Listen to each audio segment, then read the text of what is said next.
And in a statement, the center said that they would fully cooperate with this investigation. Dana, right now there's about 150 nursing homes in this state that currently don't have power, and many of them don't have generators for air conditioning.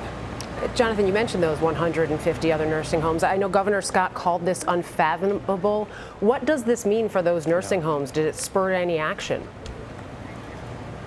Yeah, it did. The initial reaction here, especially in Hollywood, police saying that they're going to now go door to door. There's about 40 nursing homes in this city alone, and they're going to check on all of those nursing homes to make sure those inside, many of them without power, are okay. And you also heard from Rick Scott. You mentioned him saying he's going to push for an aggressive investigation. You can imagine a lot of swift change coming to these nursing homes in the near future, especially when dealing with hurricane protocol and what to do and what not to do in the case of an emergency. Yeah, you mentioned the investigation. What do we know, if anything, about it right now?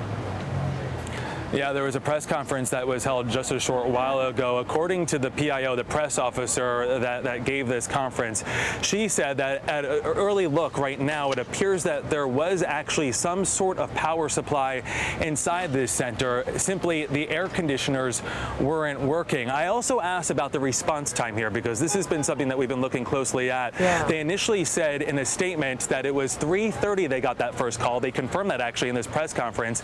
They then said they got another call at 4:30, and that's when they realized maybe there was an emergency here that needed to be taken seriously.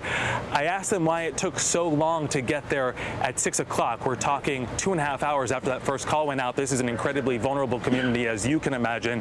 And she said that's going to be part of this very active and ongoing investigation. You mentioned the air conditioners being out and that heat. I even have to wonder, when people knew the day before that it was 90 degrees there, why maybe they weren't moved elsewhere, if that was even possible. So what about the family members? They have to have some of those same questions. What are they saying about what happened? Yeah, you can imagine a lot of frustration. Ellie Pina, who you saw in that piece who we spoke with earlier, she's the woman whose 96-year-old mother was staying inside. Fortunately for that mother, she is okay, but she visited this center yesterday. She was concerned about that heat. We're told on the second floor it was even hotter. She said that she called FPL, Florida Power and Light, one of the main service providers here for energy, and she simply got no response. You've got to keep in mind, though, sources here really stretched thin.